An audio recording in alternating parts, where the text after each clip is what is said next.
বা একটা প্যারাশন নিতে ফেলা কি চাঁদাবাজি করলাম আমরা স্যার? আমাদেরকে দেখে কোন অ্যাঙ্গেল থেকে চাঁদাবাজ মনে হয়?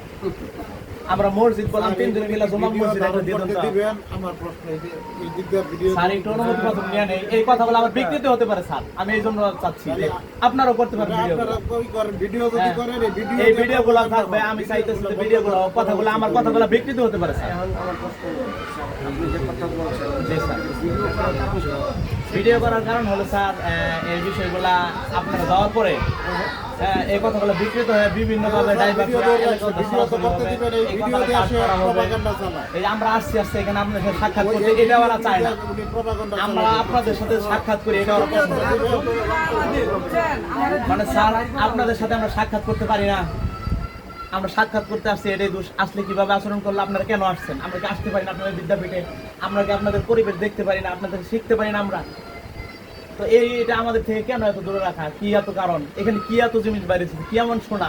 তাহলে আমি স্যার আমার এই রিকোয়েস্ট যে রাতারাতি আঙ্গুর ফেলা কলা গাছ আমগর 1 কেজি শোনা দেন। এখানে কেমন শোনা গাছ তো ঠিক করি রাতারাতি হয়ে যায়, আমগর একটু দেন, আমরাও চাই। আমরা জোর করে এখান থেকে মাইরিয়া বাইর করছি। আর জি স্যার, আমার চাচা একটু বলবেন, চাচার জায়গাটা এই জাগারিয়াটা জাল একটা ইয়া, এই জায়গার কাম পেছনে তো এই যে আব্দুর রহমান মাদানী সহ আর এই যে এরকম বন্ড মাদানী আইসা এই সমস্ত কাজ করতেছে উল্টা পাল্টা। এই মুষ্টিময় স্যার কয়েকজন লোক, 12 সালাফি মানহাজের সব লোক না, মুষ্টিময় কিছু লোক স্যার, সালাফি মানহাজের সবাই না, মুষ্টিময় কিছু লোক এই আব্দুর রহমান মাদানী সহ এই সমস্ত কাজ করতেছে। এই জালি চাচাদের জায়গা অন্যায় ভাবে প্রতিষ্ঠানের জায়গা মনে করেন জাল একটা দলিল। মানে নামাজ কিনা নেওয়ার পরে অন্য জমি 1800 করেছে, 1800 জমি এই যে বাড়ি করবে, এই বাড়ি জমি আছে 12 শতাংশ, তার থেকে 6 শতাংশ জমি এটা দিকে লাগা আছে এই যে এই সাইড। এই জায়গাটা বড়রা যে বেদ ছিল এর সাথে আর কি ফ্যাকমেট দিয়া বুঝাই মধ্যে ফ্যাকমেট দিয়া জমি আবার বরদাস্ত করে আবার নেই।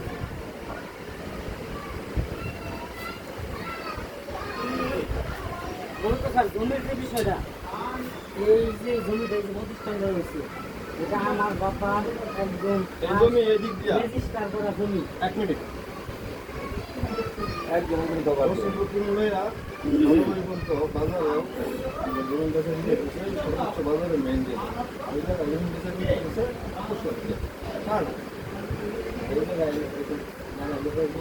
সর্বোচ্চ 1 লাখ টাকা তুলছে ওই জায়গায় 6 লক্ষ টাকা 1 লক্ষ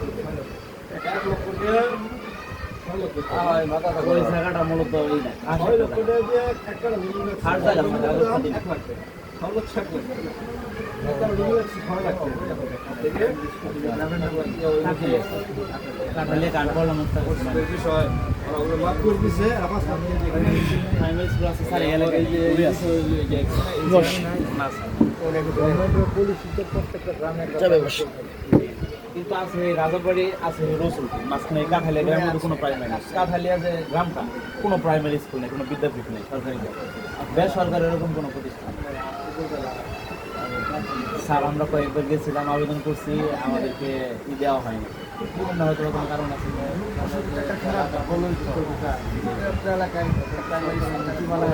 জি স্যার, আমরা ওইভাবে আমাদের কেউ লোক ওইরকম নাই যার কাছে যাই আমরা ধরলে পাবো, ওরকম লোক টোক জানা নাই।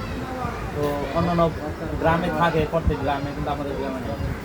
রেজিস্টার্ড প্রাইমারি করলে তো অনেকটা জি, এই দৃষ্টিকোণ থেকে এই যে প্রতিষ্ঠান আবু হুরায়রা আসছে, এতে আমরা মনক্ষুণ্ণ এরকম না, আমরা খুশি। কিন্তু বাদশা আমাদের নামে একটা অভিযোগ দিছে, আমরা চাঁদাবাজি করি, সেনাবাহিনীকে অভিযোগ দিচ্ছে। স্যার কেন এই অভিযোগটা দেবেন? আর এই যে জায়গাটা, এই জায়গাটা তদন্ত করতে আসছেন, আজকে এই জায়গায় বসে আছে, এই জায়গাটা নিয়ে একটু ঝামেলা। এই বিষয়গুলো আমি আমার উদার্ত আহ্বান, আপনারা একটু কোথায় এই বিষয়গুলো দেখবেন, ইনশাল্লাহ আমাদের বিষয়গুলো একটু আপনারা বিবেচনা করবেন, এটাই আমার মানে আবেদন।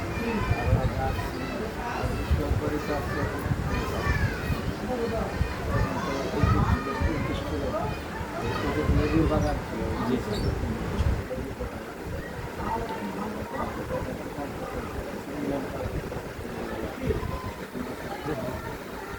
আমি একটু কথা বলি।